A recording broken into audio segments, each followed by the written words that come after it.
This meeting is being recorded.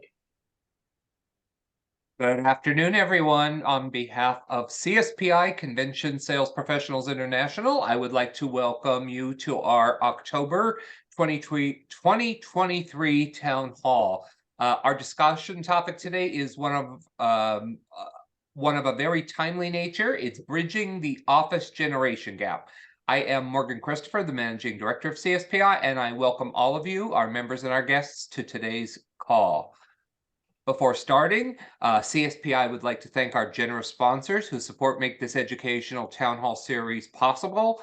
Thank you to PCMA, MPI, Vista Convention Services, Connect, and Levy Restaurants for being wonderful industry sponsors for this town hall series, which allows us to offer continuing education to convention and meeting sales professionals who serve this great industry. Right now, it is my great pleasure to introduce you to the moderator for today's call, the current chair-elect of CSPI and the head of our education committee, Kathy Barts. Kathy is the Director of Sales and Event Services for DeVos Place Convention Center in Grand Rapids and is a regional director of sales for ASM Global, which is headquartered in Los Angeles with key operations in Conshohocken, Pennsylvania, a suburb of Philadelphia. I actually know how to pronounce that. So, Conshohocken. Kathy is responsible for growing and managing the business strategies amongst the local, regional, and national markets at the convention center. She works collectively with experienced Grand Rapids, West Michigan Sports Commission, and area hotels in filling the event calendar. Once the calendar is filled, Kathy oversees the coordinating team to execute the incoming events ranging from holiday parties to major corporate and large annual association events. While doing this, she has been active with Michigan Society of Association Executives through committee work, facilitating certification classes, and leading sessions at the annual conventions. Kathy can also be seen at Grand Valley State University, where she speaks to students in the hospitality program, as well as DeVos Place, where she assists professors with on-site opportunities to learn. Prior to her role at DeVos Place, she was in charge of ticket sales at Van Andel Arena and DeVos Performance Hall as a box office manager. Before starting at the venues, she spent several years as a teacher and coach in both high school and middle school levels in Michigan.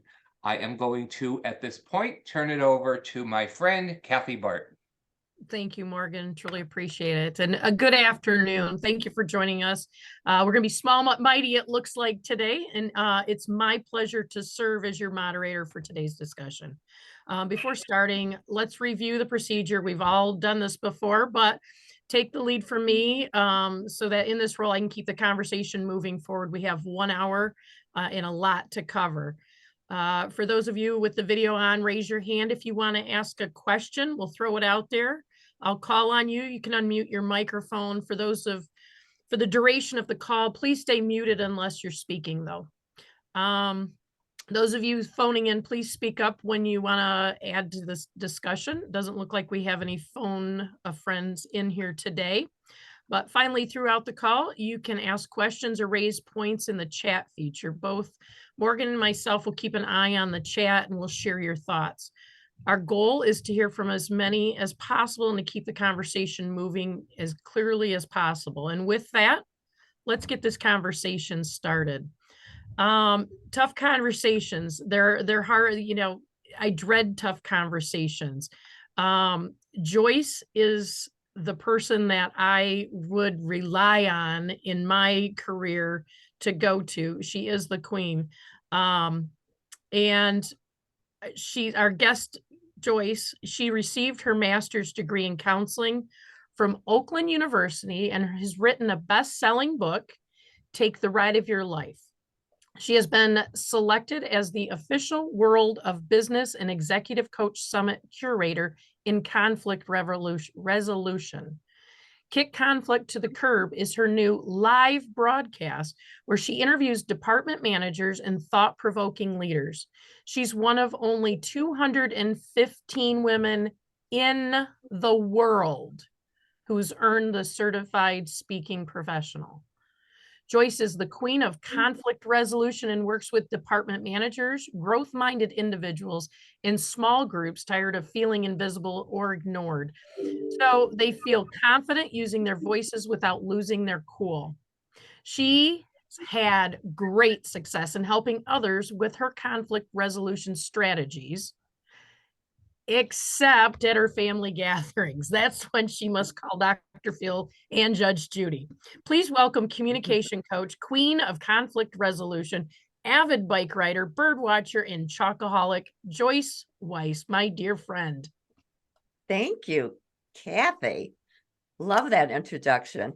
Thanks. So, Joyce, how long have we known each other? Oh, wow. I should have looked on my Outlook.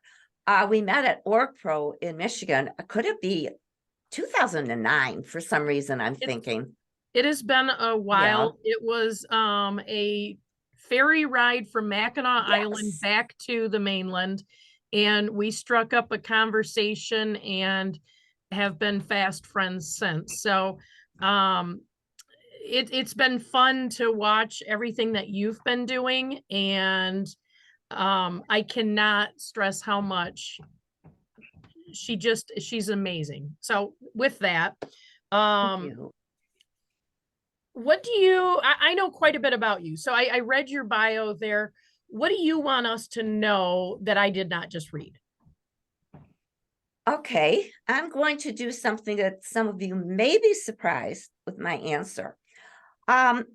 You know, leaders, we get up, maybe we have a good hair day. We have the right words and the blouse or the shirts on, really great. But what we don't show or talk about many times is our self-doubt. And I'm not saying that we should unzip and say, okay, folks, I'm really an insecure person. No. Well, what I would like to do is, because we are all leaders, I'm going to share that at times like everybody on this call, we do experience self-doubt. And I call it the imposter syndrome. That wasn't my name. It's out there. Many of you know about the imposter syndrome. So, Kathy, about a year ago, I was hired to work with a group of engineers. And I was so excited in Traverse City, and it just happened about 2 weeks ago. But it was about a year ago that I got hired. And my excitement dwindled the minute my brain started doubting myself. Oh my God, what am I going to do? I don't have the same kind of brain as engineers. I'm a trained counselor and coach.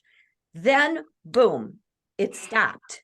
And I said, why did they hire you, Joyce? That's what you've got to concentrate on.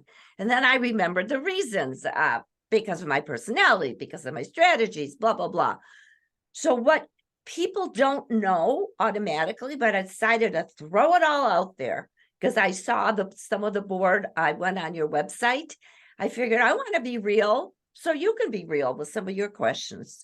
So this lady, like everybody else who admits it, experiences imposter syndrome. Wow. How many on this call experience the imposter syndrome? Yeah. I always freak out before things like this, so I appreciate you saying that. Getting to know you a little bit just helps us get to know you as well. And that kind of segues into relationships. Sales is all about the relationships, and you know, we have the relationships with our colleagues, our coworkers, partners, and you know, let's not forget who we're here for: the meeting planners, all the decorators, the AV companies. So many different generations within all of those different subjects. How do you build a relationship between the generations? Well, first of all, this is the first time that we have 4 generations colliding in the workplace. So your question is valid.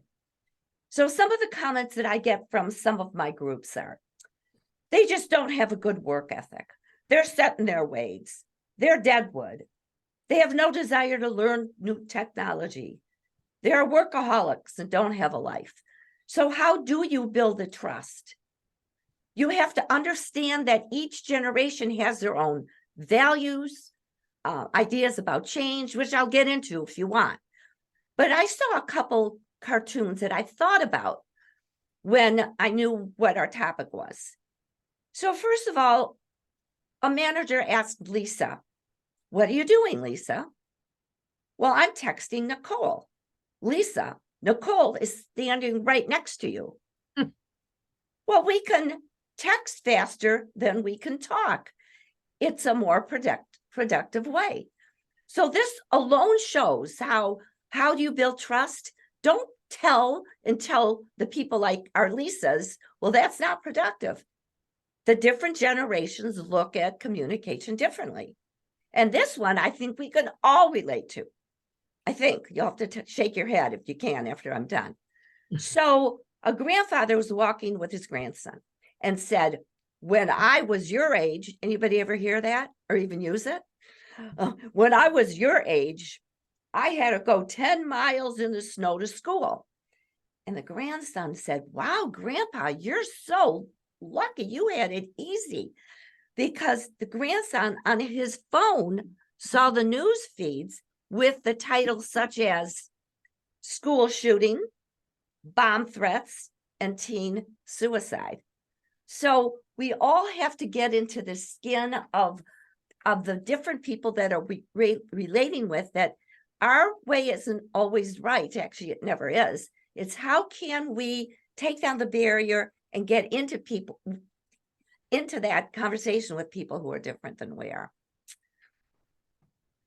Okay, I never really thought about and I'm going to say the kids. I feel like I'm getting older, and I tend to use the kids phrase, and but I never really thought about what they're seeing on their feed. I mean, we all know what's happening in the world right now, but that is their world. That's all they know. They don't Yes. know about what we knew in the 70s, or I might be aging myself, but that's an interesting point of view on that. I never really thought about that before.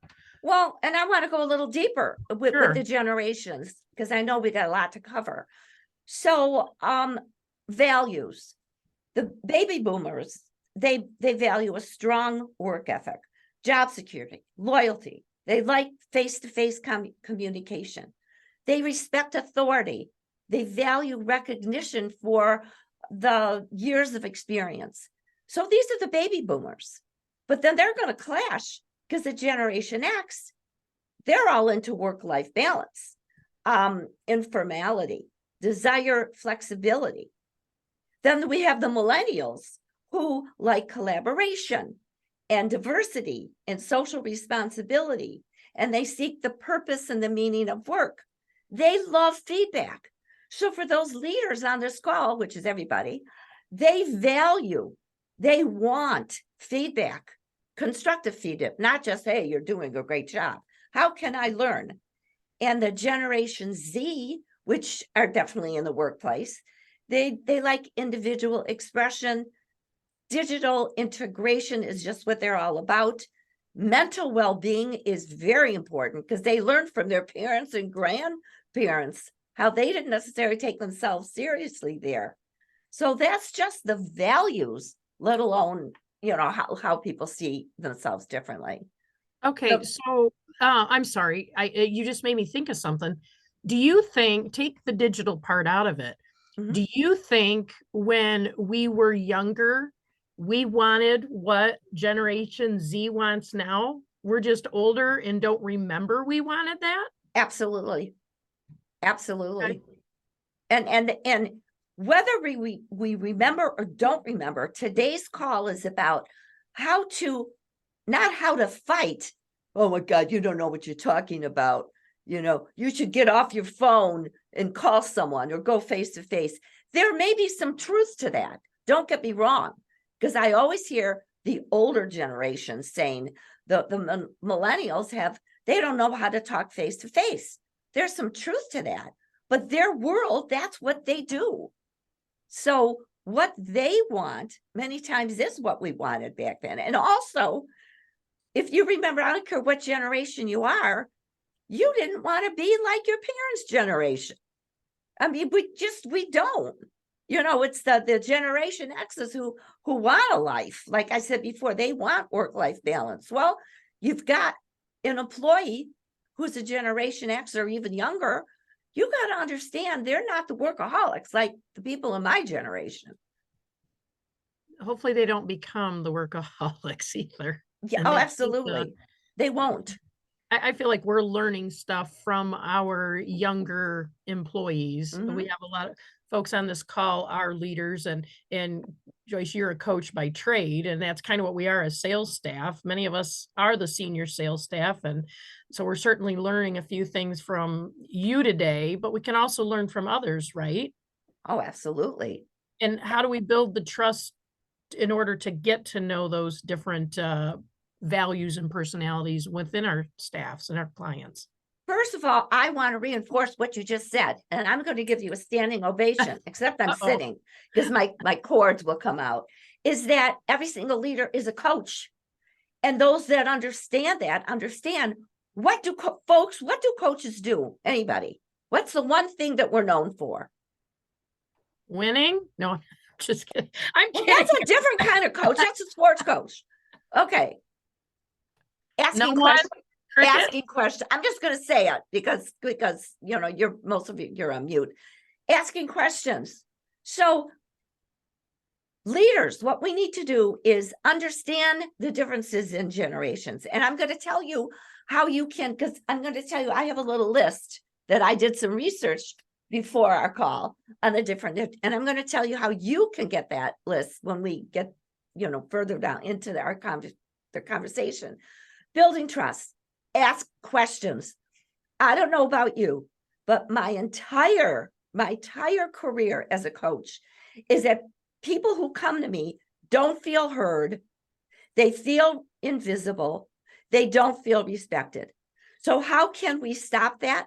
You may say to yourself, not my people. That's great. But there still may be, but I just discounted what I just said. And there still may be people on your team who do feel invisible. So a quick story. Ron was one of my coaching clients, and he came to me and created a beautiful, beautiful communication that he was going to use on Zoom. And he was going to share with his colleagues some of the new things that their company was going to provide for them. So his supervisor, Jody, was also going to be part of the program. So Ron was totally prepared after we practiced. He got on, he needed to share the slide, share the screen, which Morgan, by the way, you've done beautifully. I'm impressed. And sure enough, it wouldn't work. Now, Ron started to panic for a moment. Then he said, okay, just stop, relax. I've done this before. He was about to touch another button, but his supervisor did not want to be humiliated. That was going to be a failure of the supervisor, Jody, that Ron didn't know how to use the slide. She took over the meeting. So Jody did not know how to empower Ron to let him try it. And he would have said, hey, Jody, could you help me? So this is just an indication that many of us as leaders, we have to understand that we have to empower our people. And it's not just a word that's in or was in years ago, but we need to allow them to fail as long as we're there and they know that we are behind them. We need to stop telling people things because you've got this fancy title after your name and you tell. Well, you wonder why people don't open up at meetings. The minute we start asking curiosity questions, it just changes everything. Hey, share what you're thinking right now. Oh God, I had my wonderful questions. Where are you? Okay. I know. How do you feel about what we're saying right now? I noticed that you haven't mentioned anything in the meeting. I really want your input. These curiosity questions will not put the other person on the defense. If anything, they're going to see that you really want them to talk. So these things build trust. When we show the other person that we care about them, that's all it takes. But as you know, I see some of you going like this. As you know, there are many leaders, even though they're good leaders, they can get better. We're all busy, Kathy. We're all busy. So it's Yeah. hard. It takes time to do this, but it's absolutely worth it. So you had made a comment and I wrote it down because I'm curious. You're saying someone might feel invisible. And I know I've been in meetings where I've felt invisible and I feel like, and it's my own feeling. I want to say something, but I'm already thinking what they're going to say. Mhm. I don't think anybody in the room thought I felt invisible. And I have been in a leadership role for a long time. So I think that's that coming back to the imposter thing. You know, I'm sitting there going, okay, why am I sitting at this table? How do I, as a leader, identify someone who feels invisible? And how do I know if they feel invisible? Is that something that I can? Oh, not only that, that's just such a great question. I wish more people would ask me that. Get them one-on-one, and you could just start by with care.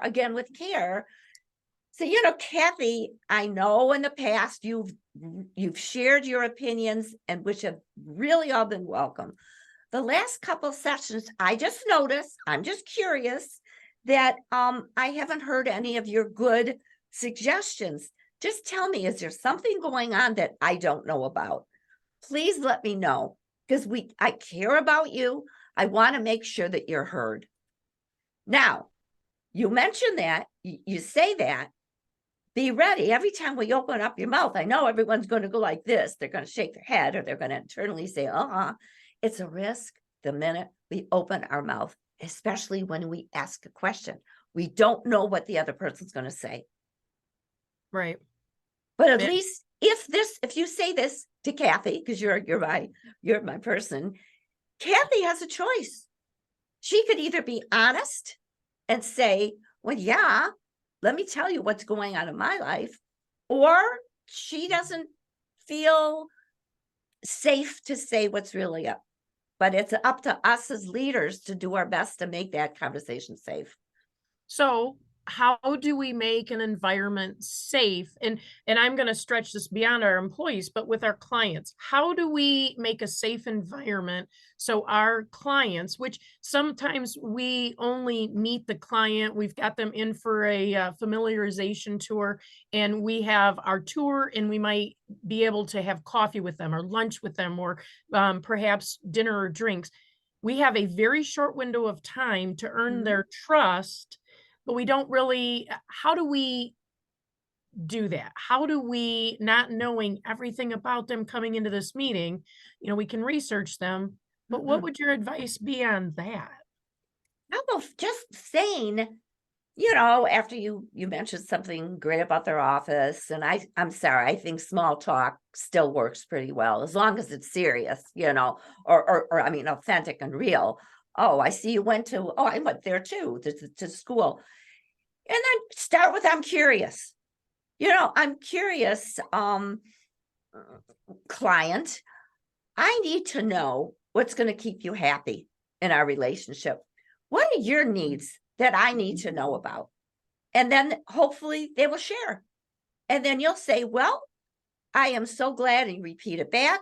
You need, and it depends on the generation, what you hear. Let's say it's somebody younger and they say, well, I need to have quick response on my phone. That's what I need. Then you have every right to say, well, I want to make sure that my expectations are clear. You're not saying that in a mean way, but you said that this is what you need. This is what I need. And that this is where I think I know the disconnect goes with our clients, in our home life, or obviously with colleagues, is we don't share our needs and expectations, and we don't ask the other person. Is this making sense? Absolutely. Okay. Absolutely. I have a feeling this is, we can use the same approach on repairing a relationship. Say something went wrong with a client and it is, you know that it's going to be an awkward call, or the last time you talked to them, they were pretty hot under the collar about X, Y, and Z. I'm assuming we can do the same thing in repairing a relationship. Oh, I'm smiling because, oh gosh, I had a tough situation. Don't you love it when people like us share our pains? I believe in sharing them just because that's why we can relate with the audiences. So it didn't go well on one of my sales calls. Okay. It was a former client, and he brought in an HR person, and she and I had a clash. She asked questions, and I felt that I was getting attacked, that she was trying to show off. It ended up that they didn't utilize me, which is fine. I wasn't fine at the time, but we all realized that I'm we're like, not. I know you're lying. You were not fine. Of course, it wasn't fine, but because I realized that we're not always. And yeah, I would not have worked well with that HR person. I know I wouldn't have. So after I thought about it, I said, hey, okay, they went to someone who this person could relate better with. But there was still my client. I haven't spoken to him for 6 months. That sales went down the tubes. So I sent him an email. I'll call him Morgan.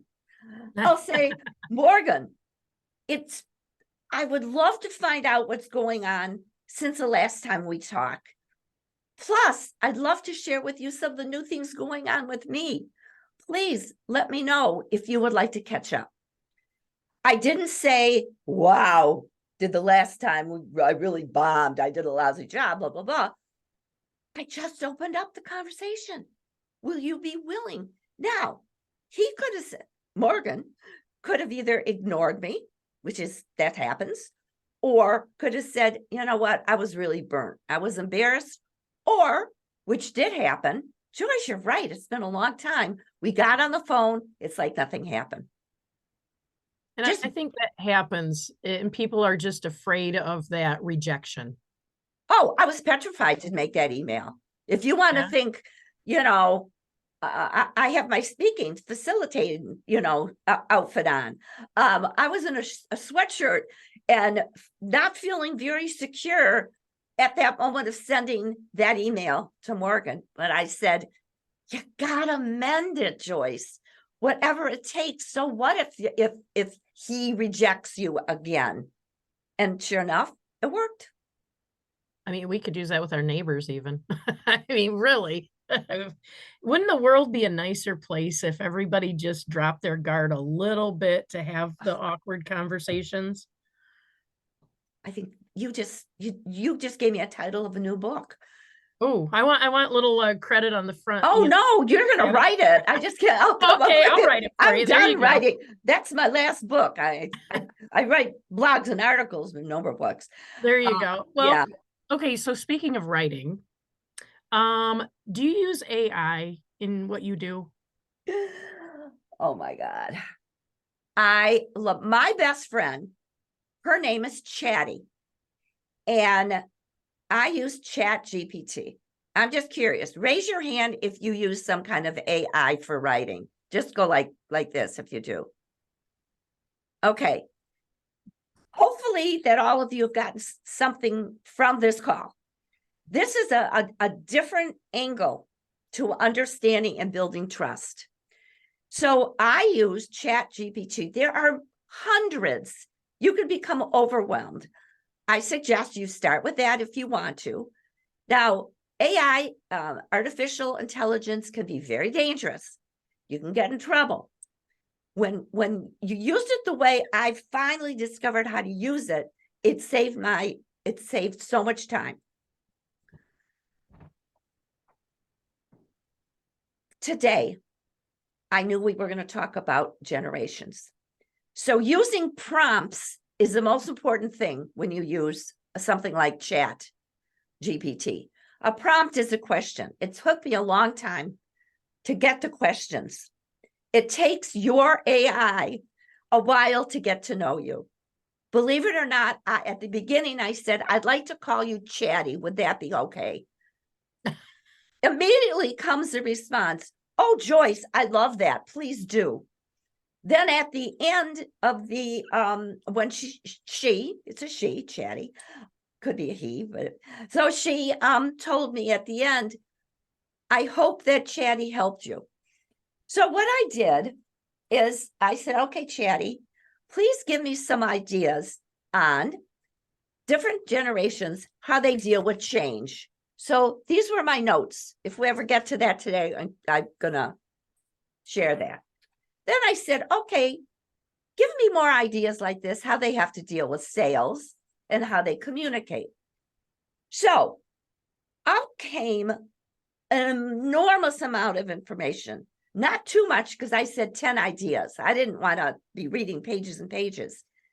Now, when it comes to AI, I've learned you can use their ideas, but we've got to put our personalities in there. Otherwise, people will know it's not yours.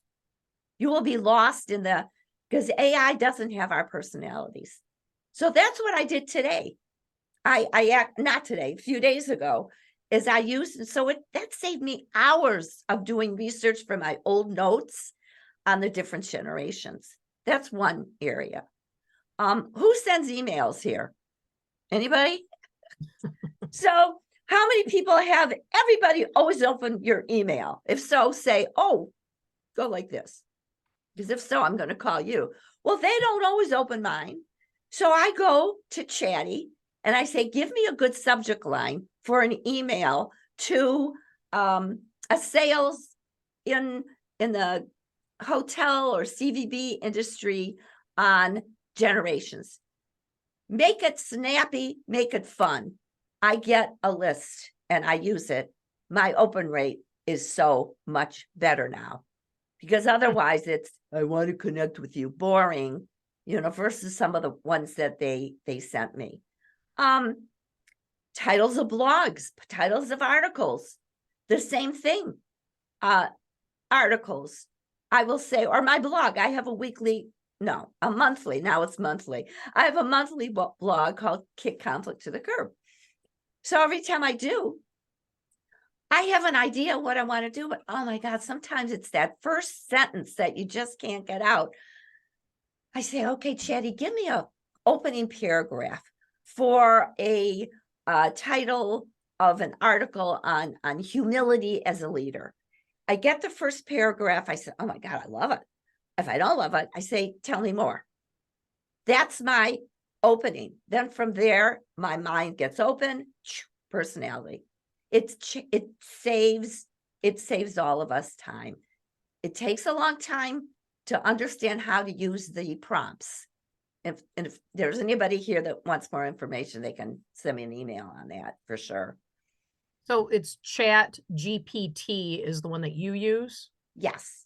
And I do pay $20 a month just because it's one of the most popular ones. You can try it for free. Maybe it's easier to get on. I don't want to wait.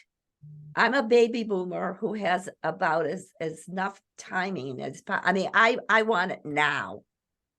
I'm just like the Generation Z. I want it now. So for $20 a month, I get it now.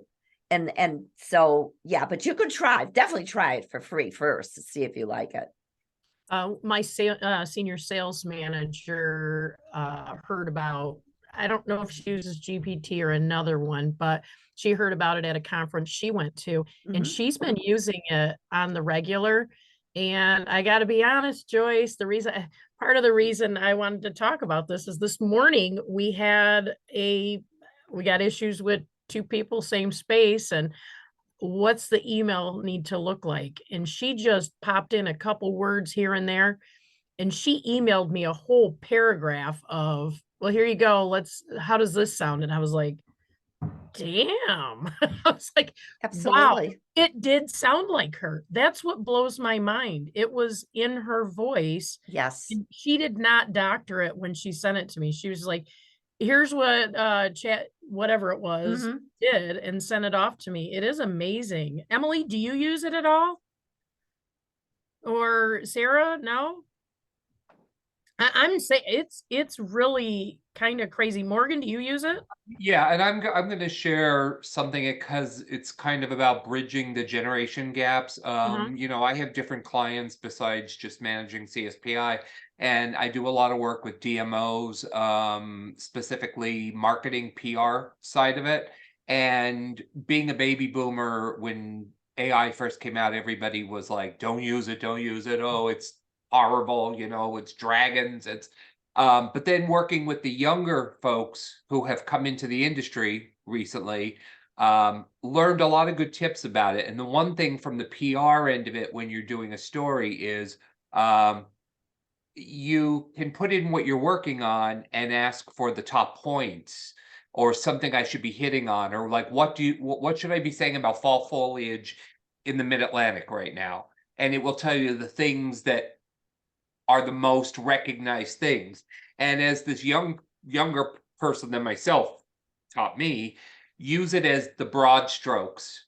And then your job is to go in with the accent colors and fill in the lines and create the whole picture, the things that the AI can't get down to about the nitty gritty about what you're talking about. And that's your experience coming through.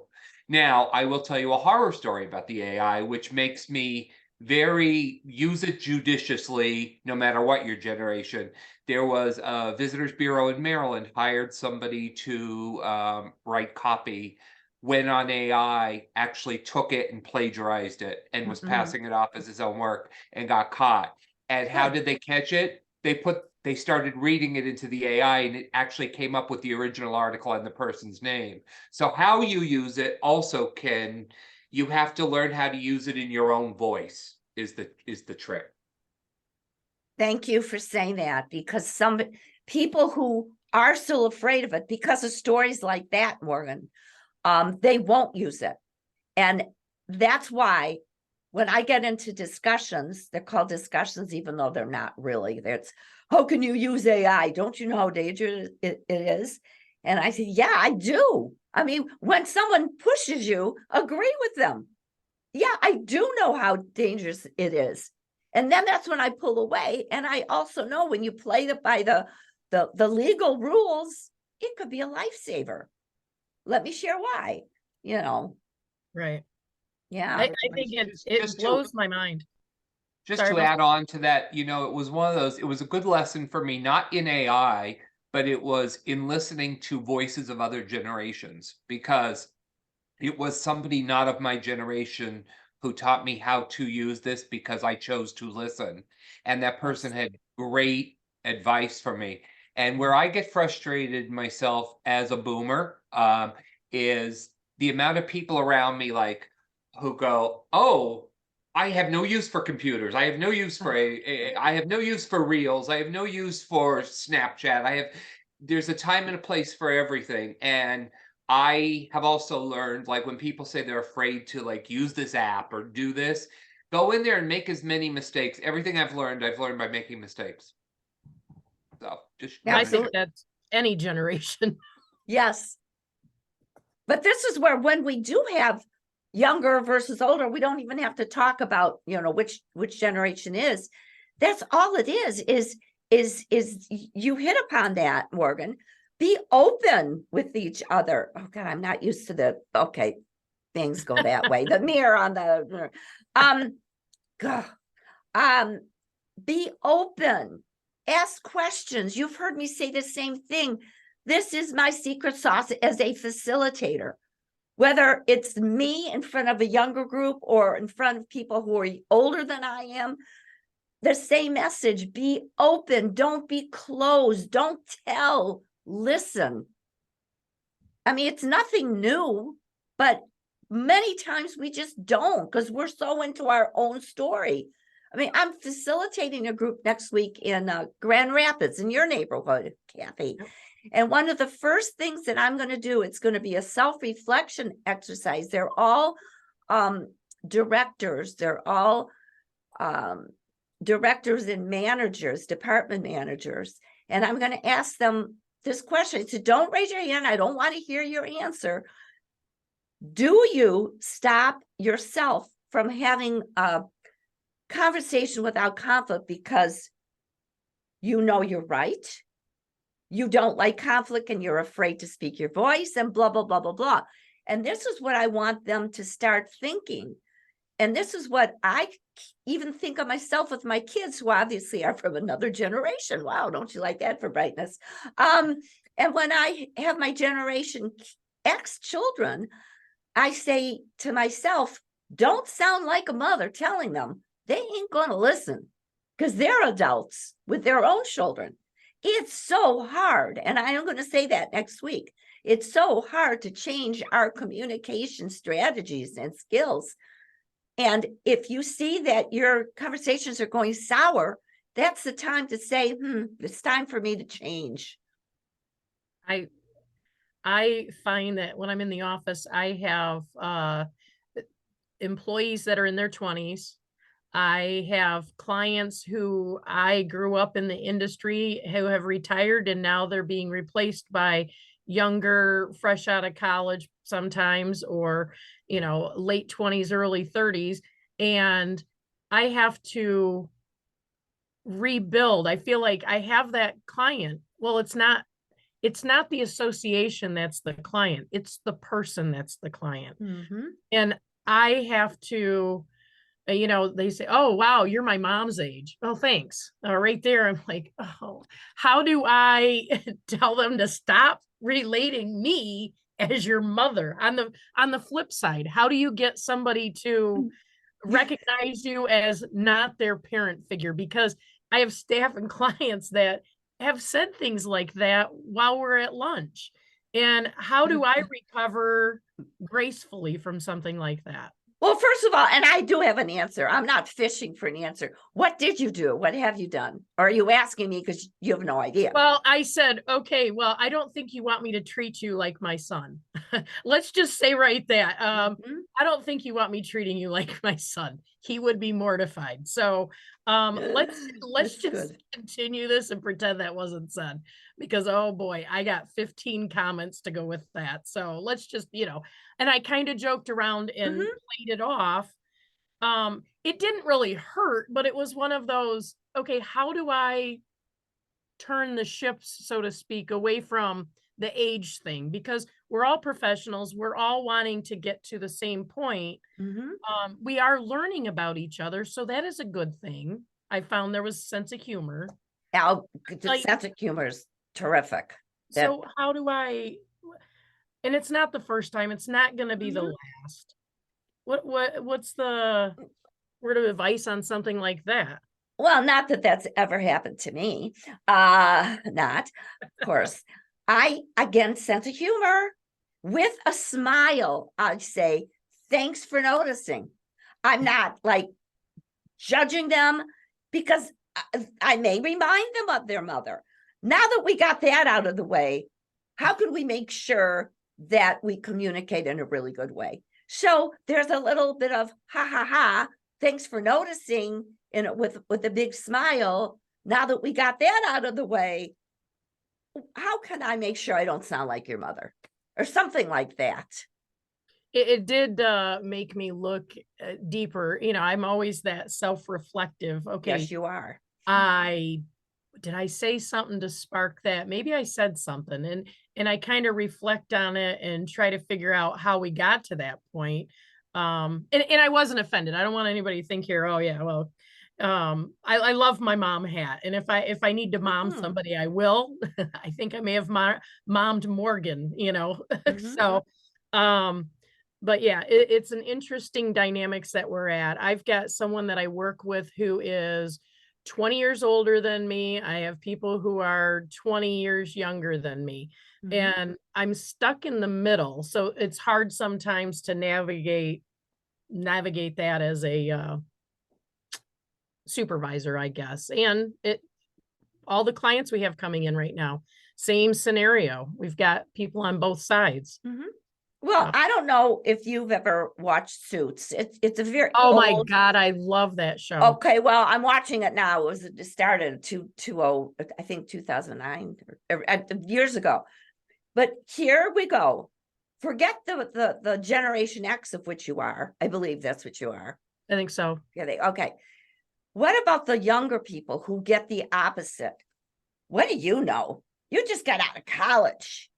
You don't even have a beard yet.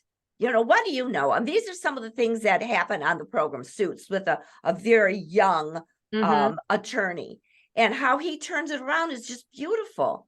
So it could either be, you remind me of my mother when they're really young, or my God, you remind me of my grandson. Why should I listen to you to sign up, at your hotel or whatever it is?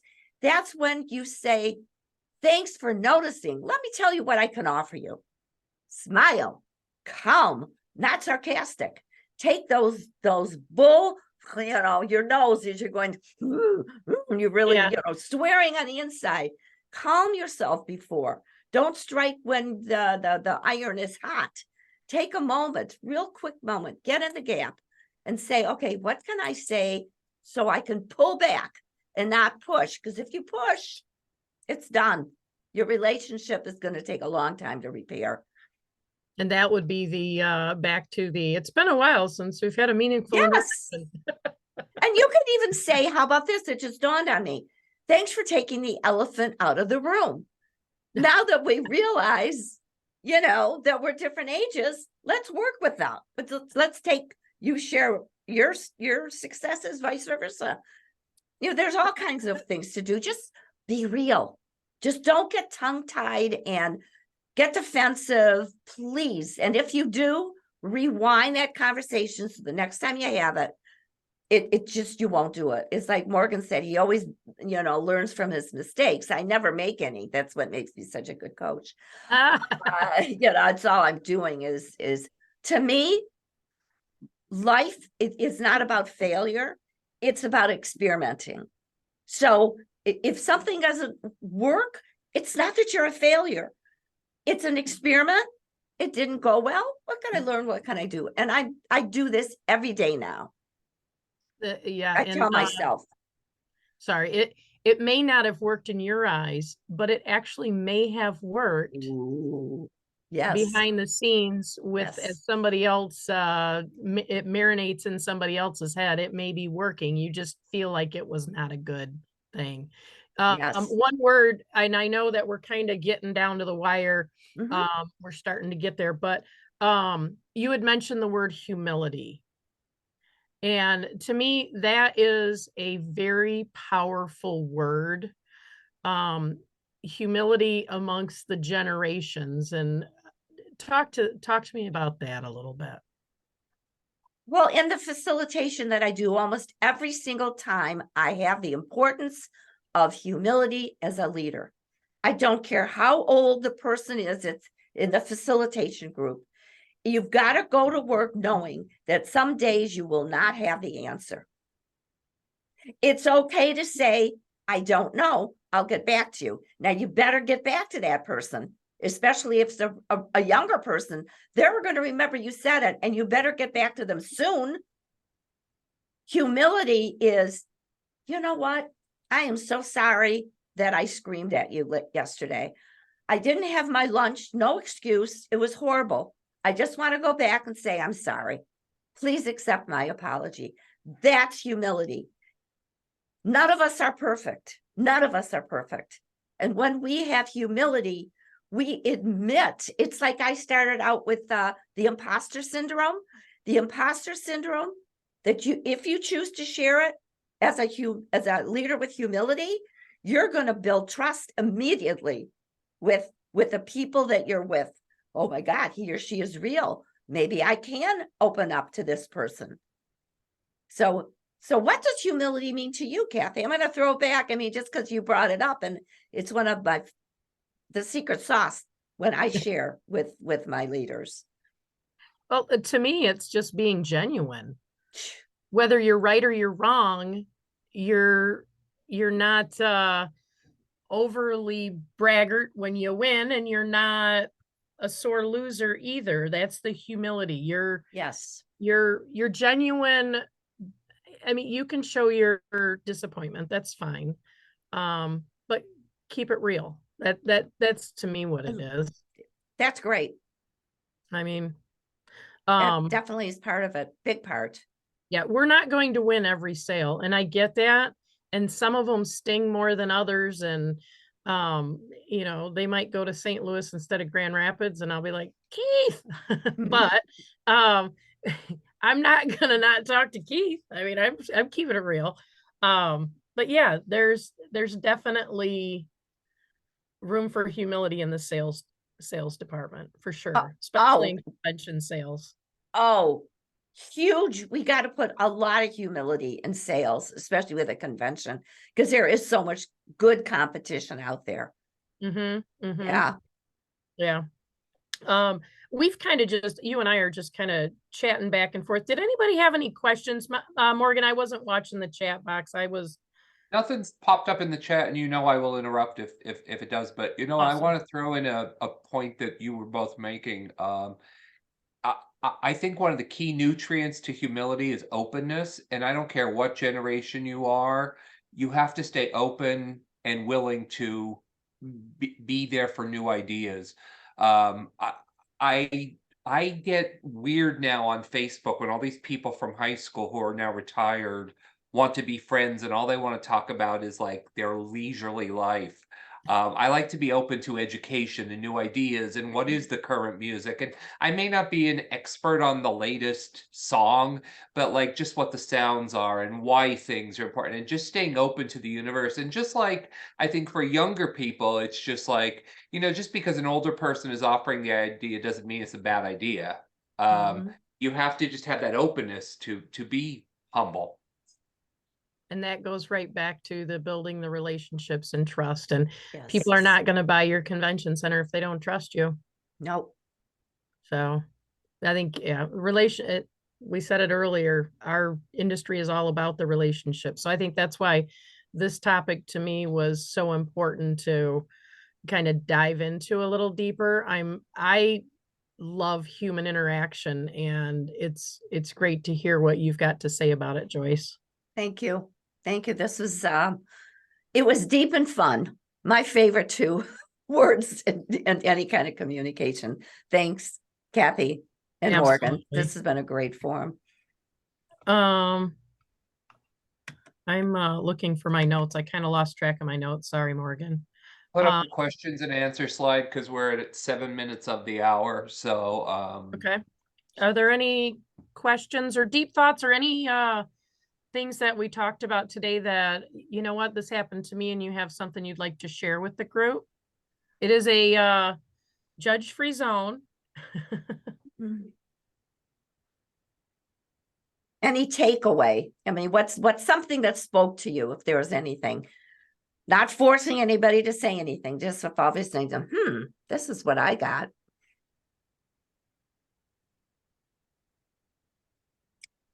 Emily, very cool. Ask curiosity questions. Good. And I need to let you know that in the resources that Morgan is going to send to you, I am going to make sure that I send him a PDF of some of my favorite coaching curiosity questions that I alluded to. Everyone is going to get that. If you know, and Morgan, I will send that to you. I will put it out to everybody on Monday. Good. Along with the recording of this. And may I just, since it's our salespeople, could I just give a couple offers to people at this point, or do you want me to wait? Oh, go no, right ahead. Go ahead. Okay. Go ahead, Joyce. So if anybody wants if I piqued your interest and you'd like to kick conflict to the curb, let's say you have an issue that you would just like to talk about. I have something called Jam with Joyce.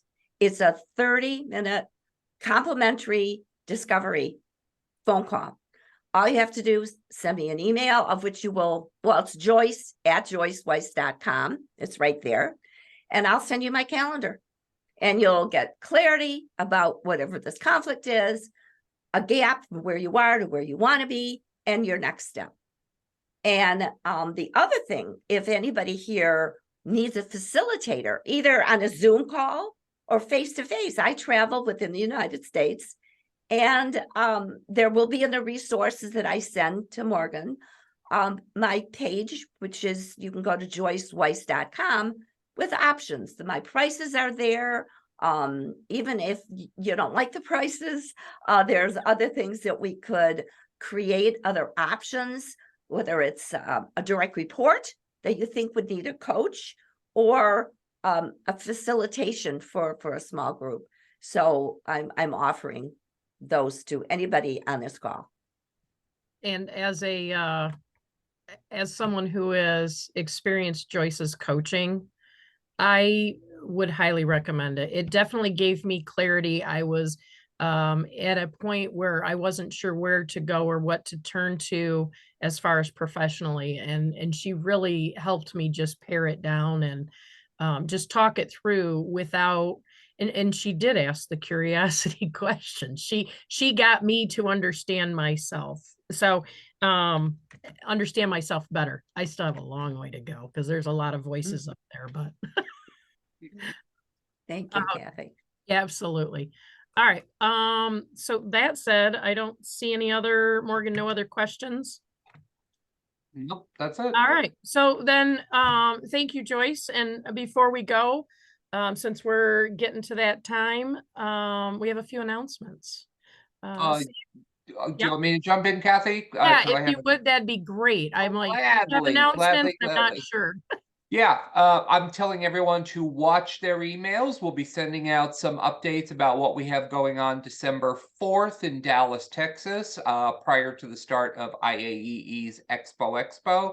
We'll be sending from the board of directors an informational email out next week about that.